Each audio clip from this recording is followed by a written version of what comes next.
अभी कुछ दिनों पहले एक पुरानी डायरी देखते हुए 88-89 में लिखी एक कविता, बेटियों के लिए एक सीरीज़ में कविताएं लिखी थी मैंने। उसमें से एक कविता मिली और मैंने उसे फेसबुक पे लगाया तो मेरे एक मित्र ने फ़ौरन मुझे फ़ोन किया। उन्हें कविता पसंद आई थी, लेकिन उस पोस्ट में मैंने ये लिखा था कि जब लंबे समय के लिए मैं बेटियों से अलग था, या बेटियां क्या, उस समय तो केवल बड़ी बेटी ऋचा का जन्म हुआ था, ऋचा मुझसे अलग थी, तब मैंने ये कविता लिखी थी। ये कविता जिस दिन लिखी थी उस दिन खूब घने बादल चारों तरफ थे और बिल्कुल सिर के ऊपर मंडरा रहे थे। कविता इस प्रकार है। बादल राजा थोड़ा सा नीचे आ जा। बादल राजा थोड़ा सा नीचे आ जा। मेरी बेटी रहती दूर बिल्कुल जैसे गेंदे का फूल। उसको ये चिट्ठी दे देना, देकर उसका मिट्ठू ले लेना। कभी खिलाना कभी झुलाना, गरज गरज कर उसे न डराना। लौट यहाँ जब आ जाना, उसका हाल मुझे बताना। यह सब करके मन बदलेगा, काला था हो जाएगा तो मक्खन ताज़ा। बादल राजा थोड़ा सा नीचे आ जा। यह कविता बेटी के लिए मैंने लिखी थी और इस क्रम में कई कविताएं लिखी थीं। उनमें से कई तो विस्मृत हो गईं, कहीं खो खा गईं, लेकिन कुछ कविताएं अभी भी मिल गई मुझे ढूंढने पे। उनके बारे में हम बात करेंगे।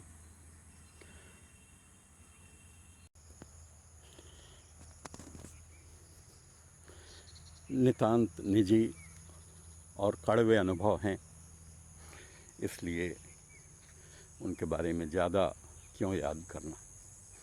लेकिन कुल मिला के स्थितियाँ ऐसी बनी कि शादी के बाद से ही और बच्चे के जन्म और उसके बाद भी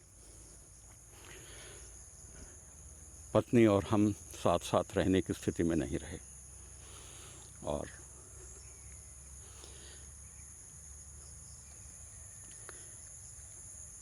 कई बार, एक से ज़्यादा बार,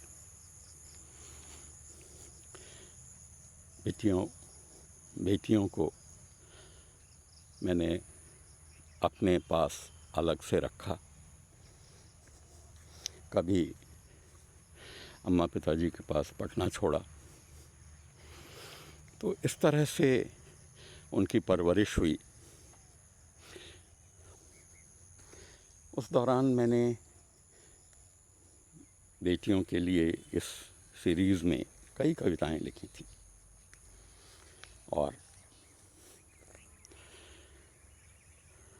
वो कविताएं मेरे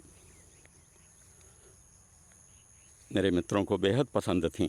मैं चाहे कुछ भी और सुनाऊं किसी गोष्ठी में, लेकिन मित्रों का आग्रह हमेशा ये रहता था कि आप बेटियों वाली सीरीज़ की कोई कविता सुनाएं। तो उस सीरीज़ की एक और कविता मैं सुनाता हूँ। आगमन। तमाम कोशिशें नाकाम हुईं, हम आए। अब आए हैं तो नीर भरी बदली बनकर छाए। संबंधों का ताप मिटेगा, खेती लहकेगी। आगंतुक जैसे चाहे अपनी जगह बनाए। तमाम कोशिशें नाकाम हुईं, हम आए। मांगे से अधिकार नहीं देता है कोई, यह तो है जो काटे सो खाए। आग बुओगे तो भी हम भाईचारा काटेंगे। दिन बदलेंगे नाकाम न हो जो हम आस लगाए। तमाम कोशिशें नाकाम हुईं, हम आए। रात हमारे दिन उन सब का ऐसा कैसे होगा, रात हमारी दिन उन सब का ऐसा कैसे होगा, आधा आधा बांटेंगे उनको भाए या ना भाए। गीत एक है तुम तो पढ़ लो, हम छू कर रह जाएं, शोषण टूटेगा जहां हम एक कंठ से गाएं।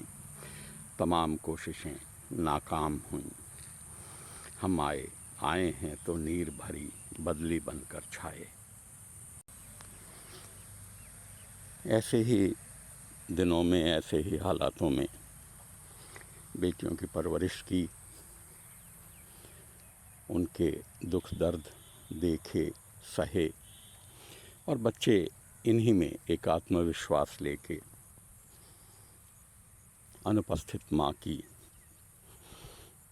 साथ जीवन जीते हुए बड़े हुए। ऐसे ही एक बार ऋचा बीमार हो गई थी और उसने बिल्कुल एक बायोलॉजिकल क्लॉक उसका ऐसा था कि मैं ऑफिस से जब घर लौट के लंच में आता था तो वो बिल्कुल दरवाजे पे बैठी होती थी। मुझे अक्सर ये हैरत होती कि उसे कैसे पता कि 1 बज रहा है और अब मैं घर आने वाला हूँ। जब एक दिन जाके मैंने देखा कि ऋचा नहीं है दरवाजे पे और पता चला कि उसकी तबीयत ख़राब है, तब उस दिन मैंने ये कविता लिखी थी। आज हंसी बीमार हो गई, आज हंसी बीमार हो गई, माघ महीना और मौसम बदला, छटपट करके उसने कंबल फेंका, गर्मी एकदम 104 हो गई, आज हंसी बीमार हो गई।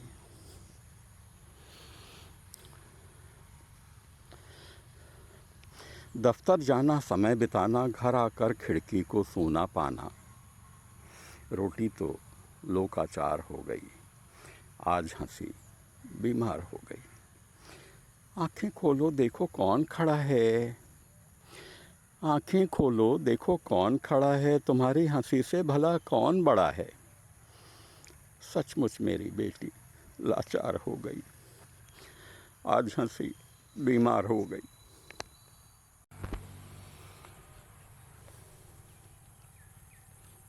बेहद मुश्किल परिस्थितियों में पले बढ़े और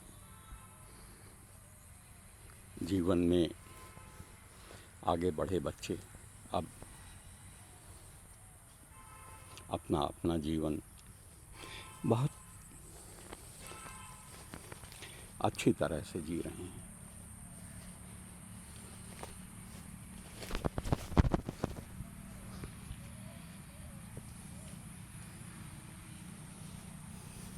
उन्हें देख के, उनके बच्चों को देख के बहुत अच्छा लगता है।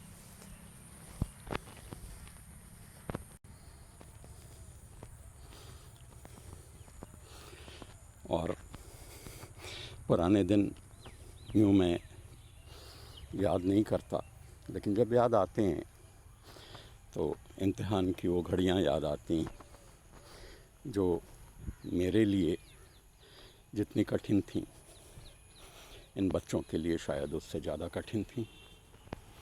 लेकिन बच्चे इस इम्तिहान में बहुत अच्छी तरह से पास हुए। इनमें से कई कविताएं बच्चों ने अपने अक्षरों में लिख के संजोई हुई हैं। उन्हीं की चीज़ उनके पास कभी कभी उनकी डायरियों में, उनकी कॉपियों में ये चीज़ें मिल जाती हैं। ऐसी एक कविता, होली का समय था और ऋचा खूब जम के होली खेलने वाली लड़की थी और होली में नहीं थी मेरे पास। बहुत बेसब्री से उसकी याद आ रही थी। जब शाम तक नहीं लौटी पानी से भीगी लथपथ, तब लगा तुम यहाँ नहीं हो। जब शाम तक नहीं लौटी पानी से भीगी लथपथ, तब लगा तुम यहाँ नहीं हो। जब रसोई में रखी 5 गुझियाँ मुरझाई हुई अगले दिन भी 5 ही बनी रहीं, तब लगा तुम यहाँ नहीं हो। जब घर धोते वक्त फर्श पर पानी ने रंगों को छुआ भी नहीं, तब लगा तुम यहाँ नहीं हो। जब रंगों की 4 पुड़ियाँ वैसी ही अनछुई रही, तब लगा ऋचा तुम यहाँ नहीं हो। जब बड़े से गेंदे का फूल हफ्ता भर लांग गया, अनछुआ, तब लगा तुम यहाँ नहीं हो।